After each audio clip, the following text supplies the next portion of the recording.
Hi, everybody. Welcome to the Gretna Bill Show. And I'm here today with Taylor Finn. Almost said it wrong. Um, and you are now an official NIKA coach. And you also have one full year under your belt, right? Because we're done with the season. One full season, yeah. So the first thing that I thought of was one of the first podcasts that we all did was at Mike Kuhn's relay. Remember that? And he was explaining to me how this was going to benefit NIKA, which, again, let's go through some acronyms. It's the National Interscholastic Cycling League. And then Association. Association. Thank you. That would be nickel. Yeah, it would be nickel. National Interscholastic Cycling Association. So then at that time, Mike became the director, correct, of the Pennsylvania branch of that national organization. Every state has one. Most states have them. His goal is for all states to have them. And so his organization, our organization, your organization is PICKLE, and that stands for Pennsylvania Interscholastic Cycling League. So I thought, that you've been such a good rider lately. It's just unbelievable the way you started. But just a quick story. I remember maybe 6-7 years ago, I would go into the Hideaway. She was helping out as a bartendress then. And we'd all come in all stinky with our Lycra on and stuff. And she would go, "What is up with you guys? Do you ride all the time?" And I'm like, "Yeah, it's kind of what we do."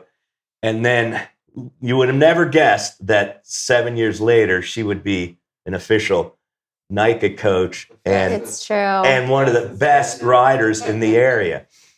That was when you were adding spinach, asking for extra spinach on every sandwich and burger, which they no longer carry. So now I have to get extra lettuce. Anyway, the reason why I was so jazzed about, first of all, Mike Kuhn goes way back, and he started some great races. The Transylvania Epic, Iron Cross, the relay at the farm, so many cyclocross races he used to do. And then he became involved as the director here. And he's just done a great job. And the program has really grown throughout the country, but specifically in Pennsylvania. Do you have any idea where we're at now with membership? Kids, I have no idea. I know. So we did a race at Fair Hill, middle of October maybe. Coondog was there running the show, As and usual. they had to split it up. Middle school was on Saturday, high school was on Sunday. And I think combined, there were 1,400 racers. Wow. Think about that. I could be misquoting. Now, how many teams were there? Do you know, roughly? I don't know. I'm not well educated on my pickle teams, but I know we had there's tons in the Philadelphia area. And then Pittsburgh, Erie. I mean, it's pretty widespread, and I'm sure growing. Our team, this is our first year. I love the concept because, especially over these last 2 or 3 years, as a result of COVID, we have a lot more children being homeschooled, and we have some that are hybrid schooled. And so there's not really necessarily we're all going to school and then we can pick a sport that we want to become involved in for a couple of reasons. Not everyone's going to school every day, A. And being an instructor for mountain biking is not something like, you're the 5th grade school teacher, you used to run track in high school, you're the new track coach. So we've gone way beyond that. I like that idea of, so for example, I first came up, we talked about this, when you had a gymnastics team, it wasn't through the school necessarily because it required special coaching and expertise. And so it became more of a composite thing that you could go to tournaments and have camps. And it made that separation from being a school team to more of a composite team, an area team where there might be 3 or 4 high schools involved. And then, we all know about swim clubs. Same thing there. Not every school has a swimming pool and requires a certain level of coaching, that needs to be ascertained. You need to develop that. And so then you saw these traveling swim teams, and then women's softball, and so on and so forth. So it became apparent to me that not only was the funding not always there, but that there wasn't the expertise to bring along exceptional athletes in certain areas. And so that's the way I look at the nature of pickle, is that it's not dependent on one school to have that expertise. Yeah, I think that's fair. I think from what I'm hearing, because I'm like pretty far removed from school interscholastic sports, they're becoming more and more like that. Even your like mainstream soccer, basketball, volleyball, these kids, because I know a lot of our athletes had like volleyball, but it wasn't volleyball season. So there's like conflicting priorities and commitments. But so I think that's kind of happening. But then also, I wouldn't necessarily say, I mean, so I don't know, I didn't do the math, but say we started with like 6 coaches at the beginning of our season. By the end, we had 12, and a few of them weren't that's good avid mountain bikers. And so to be like, we're instilling the love of bicycles. And yes, there's like, we have NIKA built like a tiered system of level 1, 2, and 3 coaches. So we're sure that the kids are safe, but we can have parents and coaches and volunteers that like, maybe they sit in a parking lot and they're there for emergencies if we need them, or they're like doing rail trail rides or our field practices, and not even like grooming these like great athletes in the sport. I just love that. I love a couple of things about it. First of all, I wanted to say also that bicycling is that great sport that if you put your time in, no matter what kind of an innate athlete you are, you can have fun and enjoy it and keep this throughout your life. As opposed to, Mom, I really want to play basketball, but you're like, hun, you're only 5 foot, you're not that fast. But everybody can get on a bike, and everybody knows how to ride a bike. And if you put your time in, no matter where you start at, you can become very good. I don't want to use you as an example necessarily, but I could if I had to. Fair enough. So, any rate, here comes Aaron Barr, one of our best cyclists in the Mount Gretna community, and he decides that he wants to start a composite team. And Matt Hershey.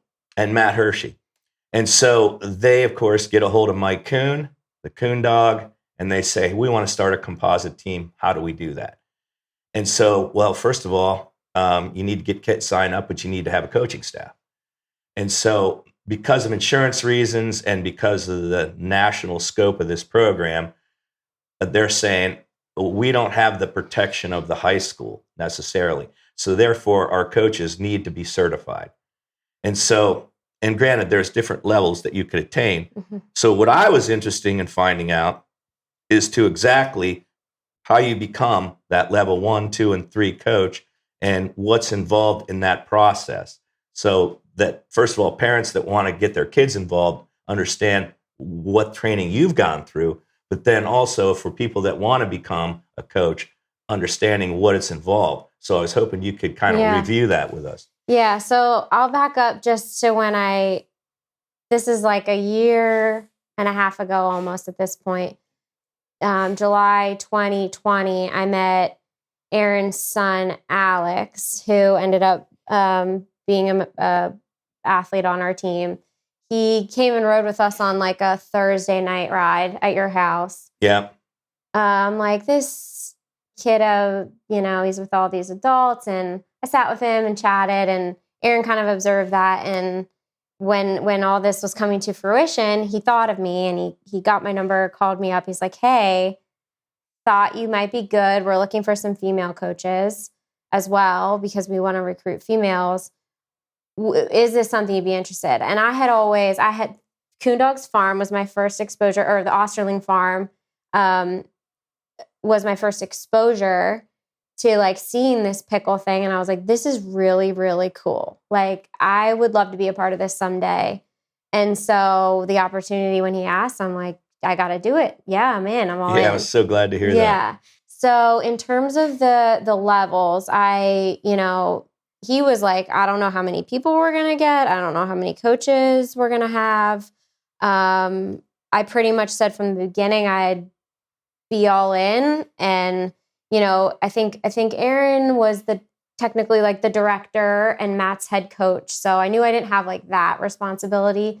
But level 3, which is the highest, you can lead a ride.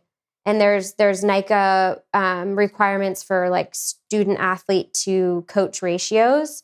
And so everybody needs a background check. So it's 1, 2, and 3. Everybody's got the screenings and the annual Got it. background check.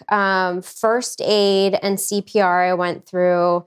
Now, I think I have the details here. So level 2, you need first aid and CPR because level 2 and level 3 can go and be like a ride leader. Whereas level 1, can't be alone with the kids on the trail and you don't need that first aid CPR training. So there's also a wilderness training. So if I don't remember all the details, but if you're like X minutes or miles from the nearest hospital, you have to have like deep wilderness training and response. You may have to administer some about. help in the meantime. Exactly. Yeah. And so like I have in the past done some first aid.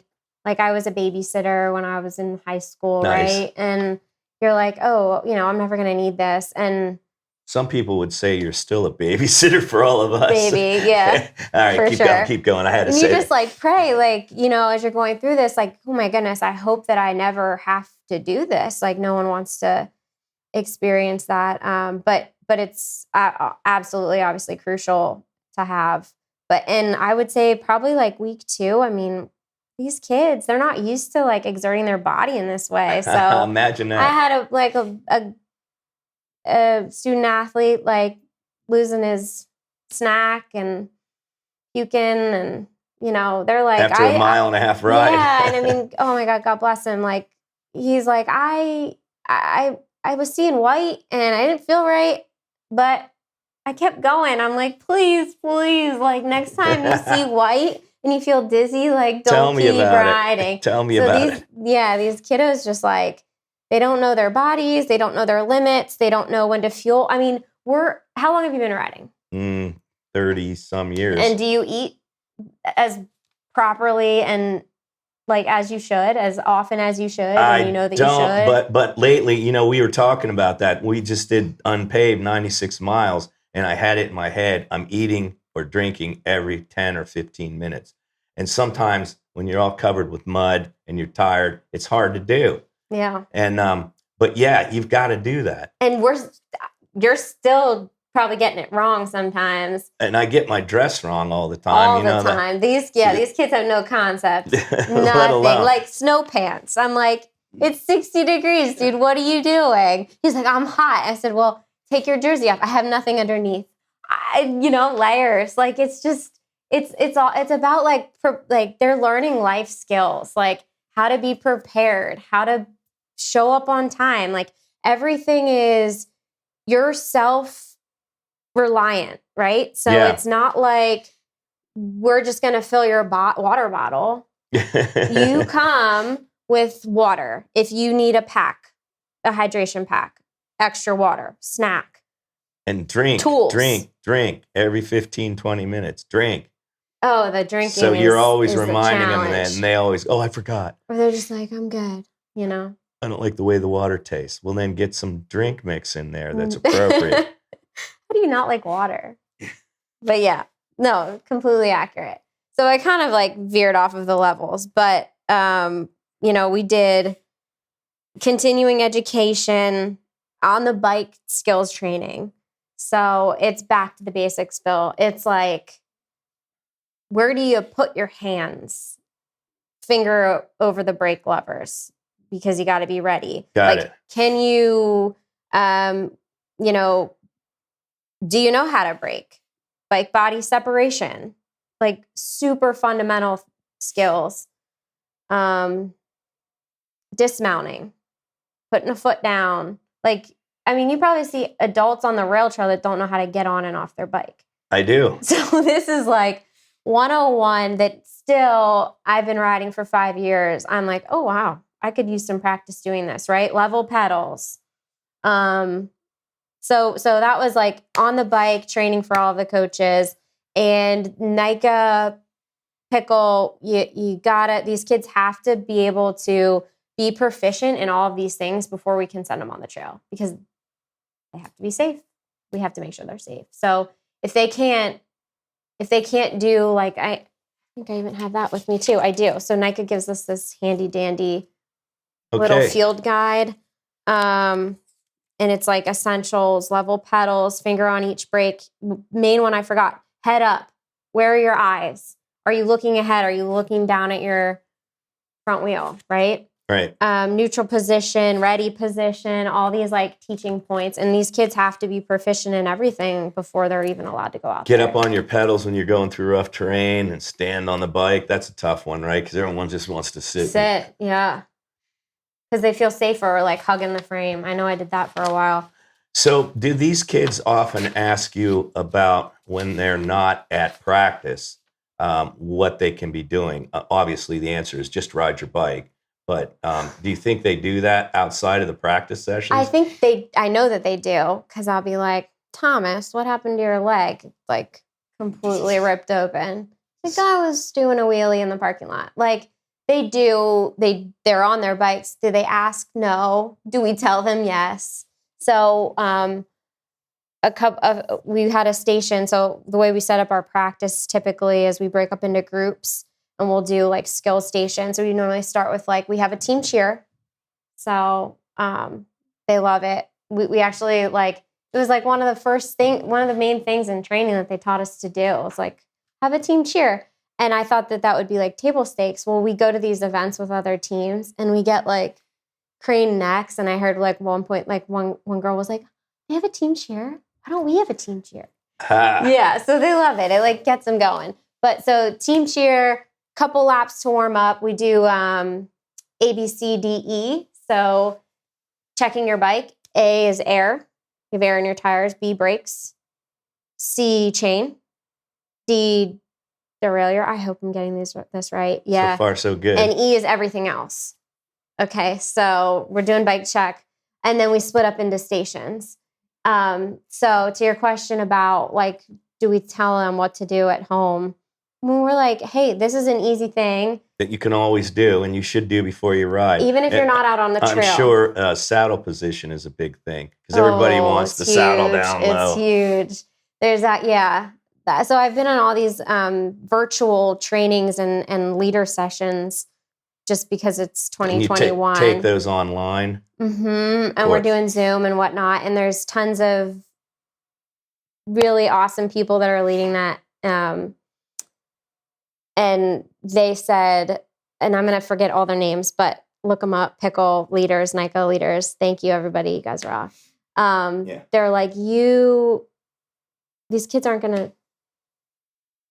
So how many practice sessions do you have during the season, and when do they start, those practice sessions? We practice twice a week. We can only start July 1st for a fall season, I think is the right. It's different because all over the country they have different seasons. Yeah. We practice twice a week. Some teams practice 4 times a week. Wow. So how many meets do you have then during the course of the season? So we don't really have meet. I mean, yeah, races. We went to, I'm going to get this wrong too, maybe like 6 this year, which was beyond what our goal was. We had thought maybe we would do 2. It's year 1. We don't really know what we're doing. Yeah. You did like Fairhill, Alagrippus. We went to the Osterling farm once. We went to Corey Schaefer. Oh, that's a nice farm, place. Hershey We'll be Mountain there Bike. next Sunday. Yeah, twice. Fairhill. We went to Raystown, Radness, which was awesome. That sounded fun, yeah.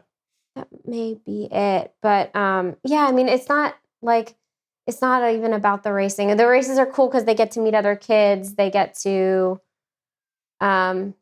ride. I mean, especially with like the girl ratio. We had 2 girls on our team this year.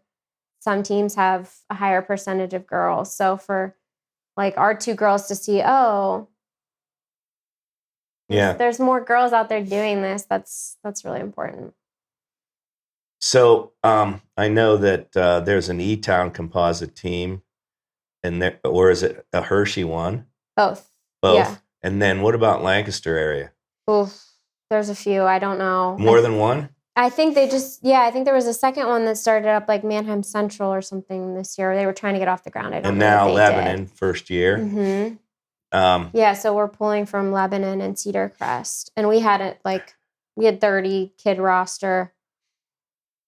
So right off the bat. If they need to get a bike, obviously, and is that solely on the responsibility of the parents? Or is there any NIKA kind of help? There is NIKA help. Again, resources are online. There are like scholarships that you can apply for. I know specifically with our team, we had coaches and parents and donors and sponsors offering money and bikes and equipment, helmets, etc., for some of these kids that needed stuff. That's so awesome. Even now we're starting to see how I was talking to Lux yesterday, and he goes, that's the greatest program. It's the future of cycling in America, especially now that road racing is kind of off the calendar. But we cited 2 or 3 people in the Tour de France this year that came out of NIKA. Sepp Kuss, for example, out of Durango, Colorado. Right. He crashed right after. Yeah. But they said that on TV. They were like, whatever I watched, so like NIKA kid. So the thing about cycling that we all know is once you get into any form of cycling, there's so many different avenues to go. Cyclocross and enduro, downhill racing, and cross-country racing, and endurance racing, and road racing, and time trialing, and even throw back to BMX. It's all great stuff. Most of those are Olympic sports now. So, and it all really starts in America with the NIKA program. So, yeah. Which hasn't been around that long. History, I'm no expert, but 2001, I think NIKA was actually established. First high school team out of Berkeley was in 98. Wow. So it's like relatively new. And it's just gaining momentum so quickly. Yeah. Which is so good to hear. So how many hours do you think you put in total to become a level 3 coach? So I was thinking about this. Well, I think as level 3, you have to have 80 hours just with kids. Wow. On the bike. Like not like, I have a kid, right? But like live time with the kids. And I think I'm probably right about there with 50 hours of practice and rides throughout the 4-month season. And then some of these like weekend events that we did. That's so awesome. So, and then training oodles of hours before that. So the first aid and CPR was like a half a day, maybe I remember that day, hours. Right? And then, like I was alluding to before, all these like virtual, we had a leaders summit and I did continuing education units, which were an hour a day for a week. And then there's just basically like, there's these modules. So if you are interested in being a coach, you can just work through, you can select level 1, 2, or 3 and work through like virtual modules at your own pace. You don't have to be live with other people at a certain time. Got it. And they're engaging. There's videos and, check your knowledge checkpoints throughout. So, how many people are on your Lebanon composite team? So we had 30 on the roster, but maybe we were around like 23 kind of consistent student athletes. And like I said before, maybe a dozen coaches. Could be underestimating, maybe 15. Now, not all level 3, but like the keeping with their NIKA ratios. That's part of the deal. And so parents are like eager to get involved and help. And if you think about like all the, I mean, this is true for any race, right? There's like a slew of people involved in making the day happen. Yeah. You got to have social media in advance, like registration. We have like the timing team. The permits for the land. Parents, if they're not on school lands. Parents, transportation, snacks, bike help, everything. How much do you spend on maintenance with them? And is that a problem? It always is. Everybody hates. How much time? Yeah, like God forbid if you have to change 3 flat tires and fix a chain even before you get going. Yeah, so we do our ABCDEs, and that helps. I will be honest, I'm not the team bike mechanic by any means. So I mean, but even at like Fair Hill, we had a kid, and this was mixed teams. They did like a, what do you call it? Like an enduro style. There were segments almost. Yeah. So he was on a different team, but he kind of flatted and he didn't have a tube. And then he was running like 26s or something and nobody had what he needed. So we were able to get him out, but it's an issue. We had a, what do we call it? Punktoberfest at Corey Schaefer at the farm there. I came up on a kiddo and he was on probably like lap 3 of 3. He was right in the middle of the trail in like a tough section, just kind of uphill. I'm like, what's going on? And he was really, really frustrated. And I'm like, can we get your bike off the trail? Like, let's get out of the way. And he just did not want to get out of the way. I'm like, okay, we're going to do this right here. Like all right, let's take a look. And he was upset. He's like, this is messed up. 10 people passed me and we're going to like, so I'm learning too, like, feeling. How do I, coach these kids and like, I know how to make, if you do that to me, I'm going to walk away from you, but I can't do that for these kids. So like, we're going to get through this. I think we can fix it. Your bike's going to make it. And we did, we got his chain back on and he scooted away and actually tore off and I never saw him again. So good. Yeah. So at what age can you begin to get involved? Like 7th grade, or you have to be a junior or a freshman in high school, or how's that work? No. So it's 6th through 12th we got. Wow. I know. So what are you in 6th grade? Like 10? Yeah. And then 18-year-olds. So that's another really unique aspect of the team and the club. Because I like to tell this story because when I was in 9th grade, I decided I was going to take aquatics because I was never very good at phys ed. And I'm like, maybe I'll just do like swim laps and I'll be pretty good. And there was just such little participation in aquatics in high school that it was like 9th through 12th grade. And I had swim class as a 9th grade girl at like 8:15 in the morning. Eeks. With senior boys. And we played water polo. And like, you're talking like guys slamming you in the head with the ball. And I mean, they were probably mostly respectful, but I felt super uncomfortable. It was a really weird dynamic. I had wet frizzy hair for the rest of the day. Like I never did it again. But so we're really trying to incorporate like respect in these kids. So, and I would say we didn't have any issues. Like the older boys, they know, like they're nice, they're considerate, they're respectful. Like we're instilling these like core values in them. But it's this like interesting dynamic and sometimes a challenge. If you're a kid, you're watching this, or a parent, or both, and I hope that's the end result of them watching it and going, geez, how can I get involved in this? So if you're in the Lebanon area, how do you start to get involved? LVMTB.org. So there's a website? There's a website. Yes, Brett Ballmer. Good job, Brett. Yeah. And I'm trying to remember when we had our first meeting last year. We had like a info session, maybe in June or July. We might start a little earlier next year because we were kind of behind the 8 ball this year. But I mean, you could reach out now if you're interested. We'll get you on like a preliminary list. We need girls. Need me some girls. There's a NIKA has a girls riding together program called Grit.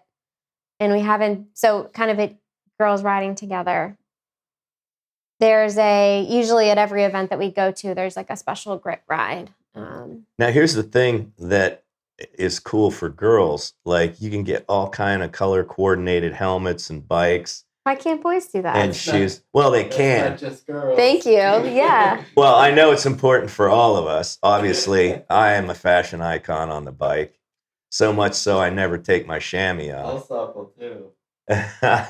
But no, that's just one thing. It's like, that was one of the things that attracted me to opening up a bike shop and be a bike. It's like, man, there's so many cool things. Such a cool look. And, you could treat your bike. It's like, oh, I want this way. I want it this way. And, You just want a clothing line, is what you're saying. yeah. You kind of have one, right? But, we all have like individually crafted wheels that are custom built with certain color spokes on them and shit. That's how far we take it, to that extreme, or purple hubs. So we have shirts. We got, this is the logo, but we have gray, like, jersey shirts. And we might do like a real official jersey with the 3 pockets next year. I'm not sure. So that was another cool thing. So some of them, we got a ton of donated. Vicky Barclay had bags and bags of like jerseys and kits. I mean, socks and all that jazz that she donated. And so we were able to like outfit some of the girls. And then one kid has a Through It All jersey, like the red and yellow Through It All. Like when it was like fiery red and yellow. Do you remember that? Yes. A winter jersey. That was the kid that was wearing the snow pants. But he loves it. And he tried a chamois for the first time and he loved it. He's like, this is better than I thought. I'm like, yeah. Buddy. You're doing it right. Good. No shame. And, we just podcasted with Ryan Fretz of the Friends of Governor Dick. And, riding on Governor Dick is such a great thing, riding mountain bike. And so in our neighborhood here, we have so many pro mountain bikers and just really good amateurs all throughout here. And the thing to remember is that we were all kind of drawn here for the outdoors. And a lot of people were drawn here because there's good bicycling, both road and mountain biking. Our roads in Lebanon County aren't that crowded. We have lots of gravel to ride, and we have lots of single track to ride, Swatara, etc. And so it's becoming a major part of the recreational scene of this community, and the complexion of the people that move here reflect that. And so what you're doing is just promoting that even more, and it's so jazzed because we all benefit from it. And we can all do it. It doesn't matter if you're 6 years old or 76 years old. Mm-hmm. Everybody's out there on the bike enjoying it. So bicycling is just a great community, and it's so glad that you and Aaron are making this a reality for everybody. And so I urge all you kids and parents to get out there and get involved. Mm-hmm. And whenever of course I'm biased in this regard, but whenever a 15 or a 16-year-old or 17-year-old kid says, man, I can't wait till I get my driver's license so I can start driving, I say, no. Why don't you get a really nice bicycle and start riding? Of course, that goes nowhere. But now maybe I have a chance, and I say, did you ever consider NIKA? It's a lot more fun than trying to maintain a car at your age. Really? We have a couple kids that ride to practice. Yeah. Which is mostly okay till the end when, like, it's... They're tired.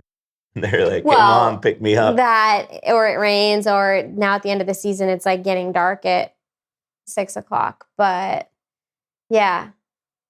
So it sounds like the program's going to grow even more next year. And, under the astute tutelage of Mike, the coon dog, he's fully immersed. And that's what he does. And he just does a great job.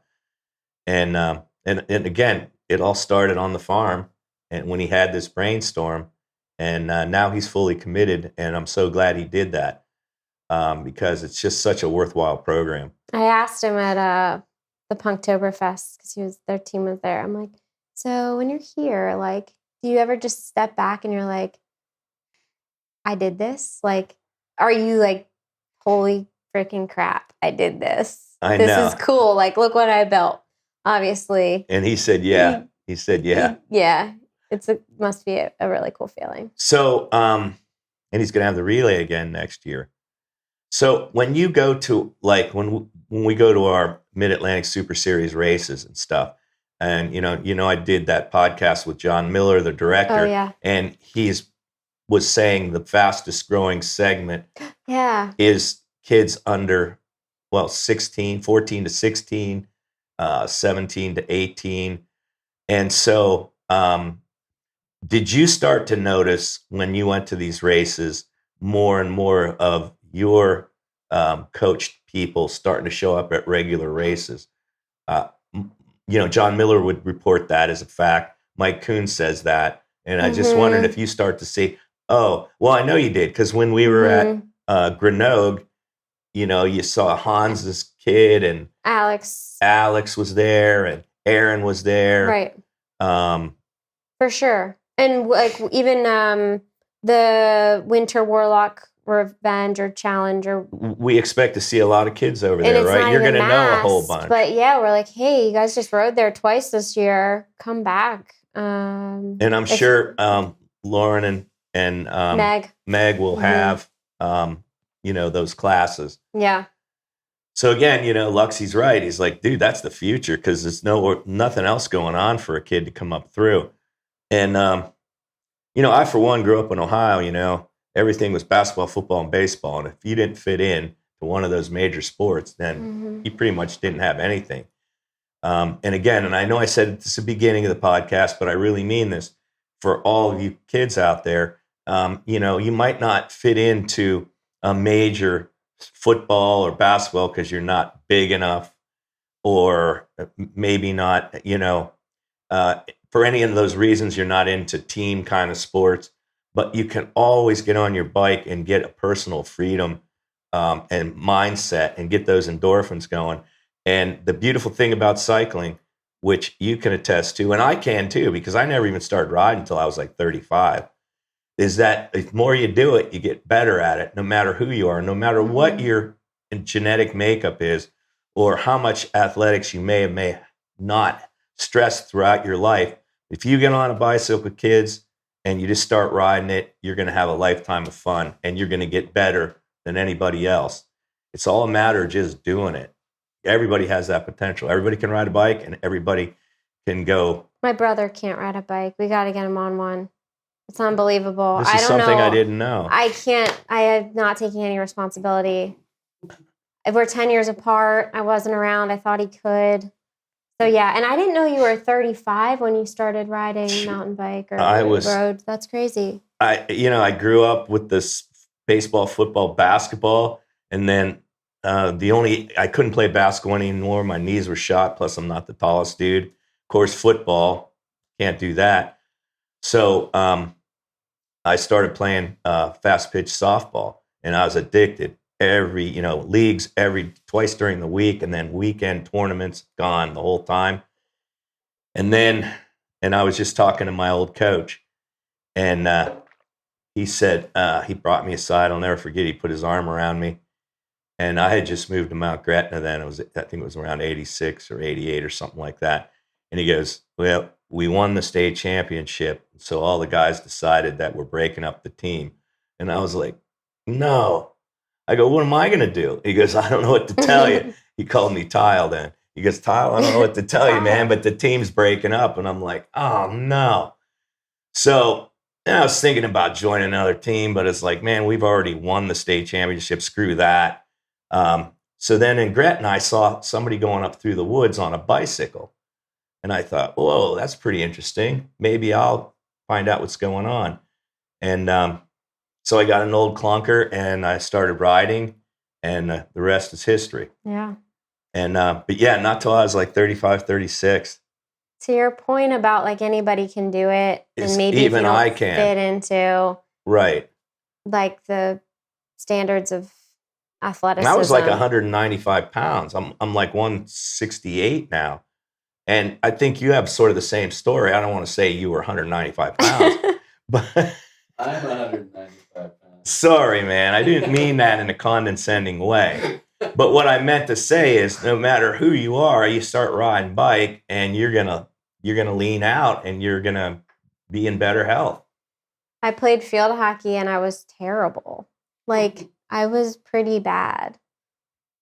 And I don't, like I say now, like I have muscle and I don't know if it was like, I don't even want to say it was a coordination thing because I feel like riding a mountain bike requires quite a bit of coordination and balance and core. Way more.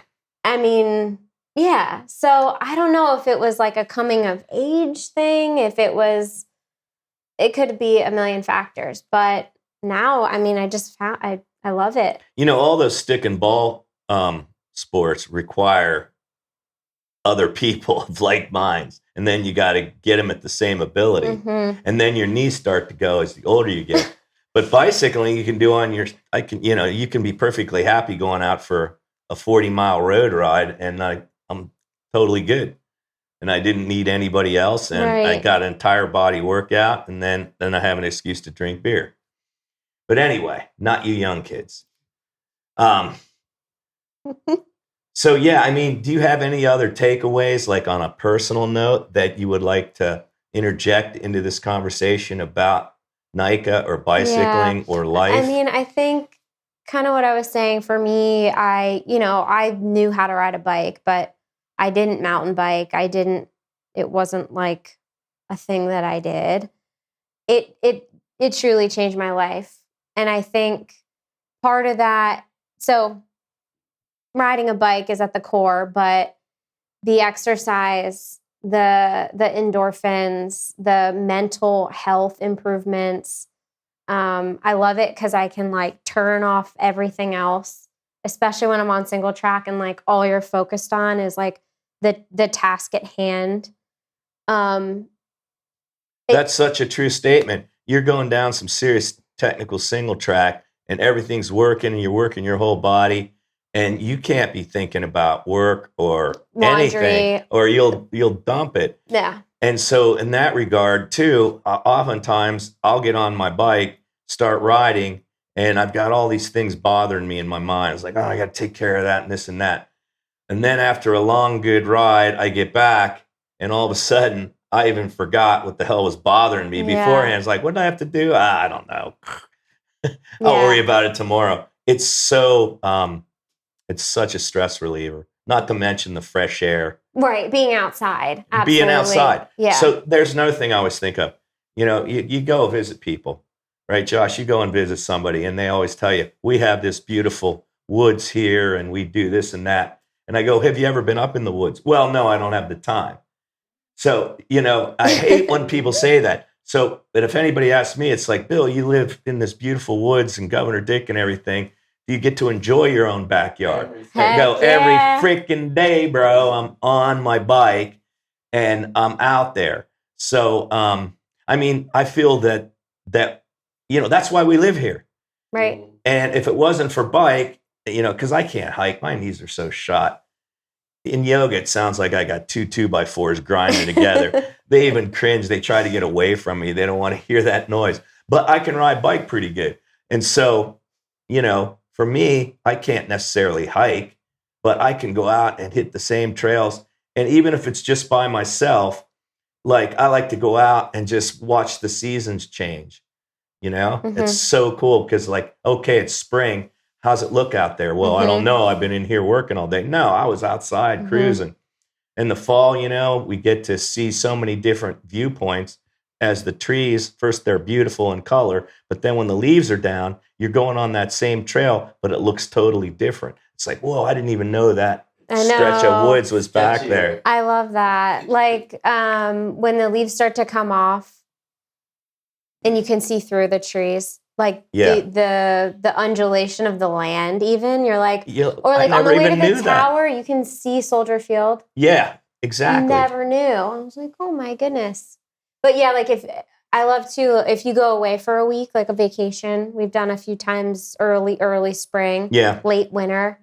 Like, I know I'm like, there's more green, right? Like, I'm just gone for a week. Yeah. And there's like the skunk cabbages coming up or whatever, right? Like little buds. Like I think we're really in touch with.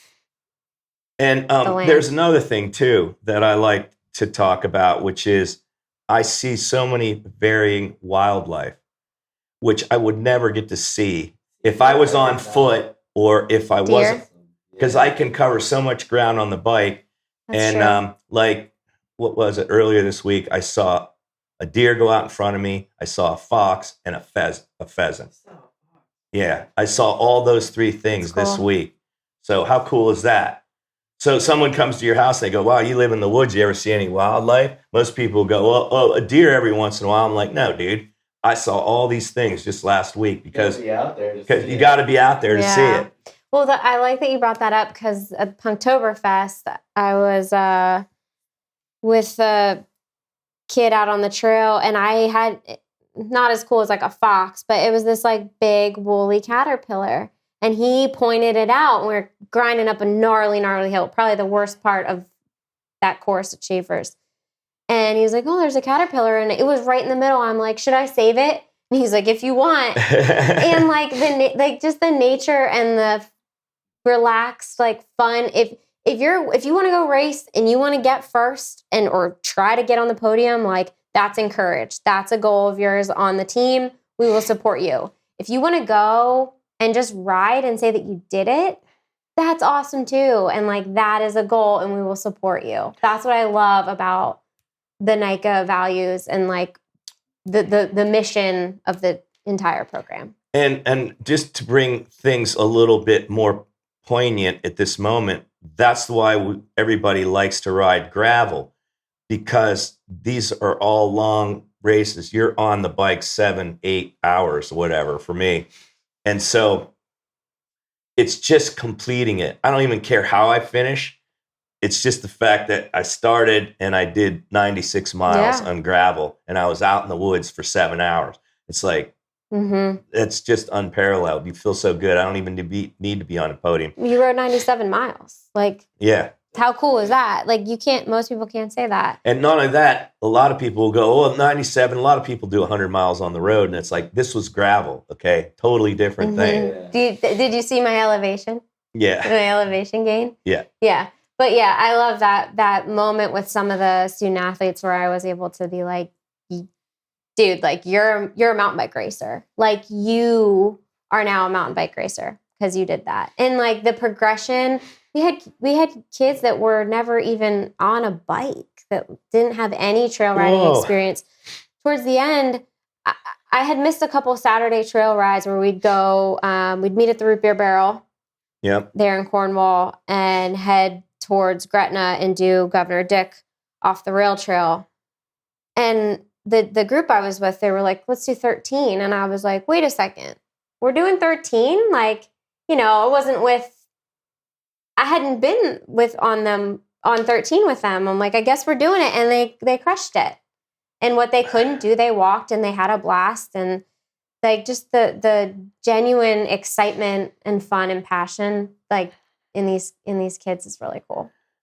Also you talked about how you forget everything else when you're on the bike and you're out there, which is so refreshing. It's so therapeutic.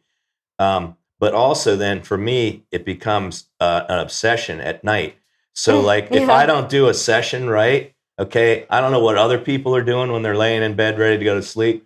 When all of a sudden I start thinking about that one rock section, I'm like, why did I take that line? I should have went this way. I'm so pissed. Next time I'll make sure I take it. And then the next time I forget, and then I scold myself again. But that's also why it's so good to ride behind good people. So you don't have to feel as though you always got to be in front, because you just keep doggedly riding behind people, watching their lines, and then go, okay, I'm going to try that and I try that. And I think that's the kind of experience that you're translating to younger people. So they'll watch you go through a line and they'll say, oh, wow, she went over the rock instead of trying to go around it. Right. Love it. And it's improved my skills. Going slower, reviewing the fundamentals, going slower, focusing on things that you're not like really ever thinking about because I'm just trying to keep up with 15 dudes. It's been cool. Which she always does. Dude, she was a trooper, man. The first, and knowing Tim and shit, he's not waiting. Oh, no. Nobody's waiting for her. Even when it was just us, he wasn't waiting. And so every once in a while, it's like, hey, where's Taylor? And Tim goes, she'll be fine. She's fine. Yeah, she'll be fine. She'll be along. And I'm like, I don't know, man. I mean, top level, he's waiting, but at the trailhead, maybe not. You know what I mean? Yeah, but that's still, he's a lot bigger of a dude. And so whenever we start going uphill, even I know that if I just stay close, eventually he may crack. Now he's going to beat me for saying that. I know that. He's fast though. The best Taylor story I have recently was we did unpaved, and we were climbing pretty good. I was climbing better. You were. I was better than usual. I was in front of Tim on the one climb. So then we get to punch your face, and I was first. I said I'm going to get this hill because I'm doing pretty good, and I just kind of lost it at the very top. The grade was steep, and I'm like, damn it! And I had all kind of mud in my trailer, so I said I'm just going to get off, get a drink, get something to eat, and regroup, and then jump back on. Even though I hate it because I know when I get off, it's so hard to get going again. So first I was like, don't get off. And then I saw Tim get off in front of me. Oh, so he was the first one. Okay. He was in front of me in this case. So he gets off and I'm like, okay, I've got a moment breather. I can get off and still beat Tim. And so then I'm getting something to drink and all of a sudden I look to my right and Taylor is suffering and she goes right by me. And I'm like, damn it. And then she goes by Tim and he jumps on his bike and gets on her wheel. And now I'm way off the back and I was so disappointed in myself. And I lost that climb. Were you third up? Yeah. Oh, but I won't, well, Matt crushed all of us. So you were fourth. Yeah, Matt was waiting up there for 3 minutes for us. Yeah, so that won't happen again. But I was really proud of myself for just not getting off the bike. And granted, we did have some luxurious rest stops. For example, most memorably was hot coffee and hot pierogies. That coffee was so good. The pierogies. We should link it when I look it up. I forget what it was. It was like heavenly. That's another thing about riding, folks. Food and snacks taste so good. They're like, oh, this is so good. This dried Cliff Bar tastes wonderful. Dried Cliff Bar. Yeah, the kids are learning about snacks. They're more prepared, instilling responsibility, preparedness, good values. It's good stuff, man. Good life stuff. I'm so glad you're doing this. Me too. I'm so glad Coondog got it all started in our area. I know. And I encourage all of you parents, get out and ride with your kids. It's a great family activity. That's what I was going to say. No experience necessary. Like you could literally have, even if you don't have a bike, like come out, we'll get you hooked up. Yeah, for sure. And the railroad bed is such a great asset to all of us and so available and a way to get started. It's a beautiful thing. Beautiful thing. And Governor Dick is great. I see so many kids over there now. That's just fantastic. So thanks for having me. Thanks for being on the show. Letting me talk NIKA mission. Oh, good. It's great. Josh, thanks for doing this for all of us. And do you have anything to say? Do you think Raina is going to be a NIKA rider? I was just thinking about that. Because she likes her bike, right? Yeah, She's doing her. Always want to upgrade her. All three of you ride together right now. Yeah. Oh, because you're in Gretna. What else is there to do? Forever. I've been hiking, but I haven't been riding. I saw Aaron Snyder was out with his young daughter. And it's so good to see all these guys that I grew up with that were pros. And now they moved into our area, and now they're bringing their kids along. Good stuff. All right, man. You know what I always say at this point? Peace out, and long live, long rides. Right. Thanks, I love Taylor. it. Thank you. Thank you.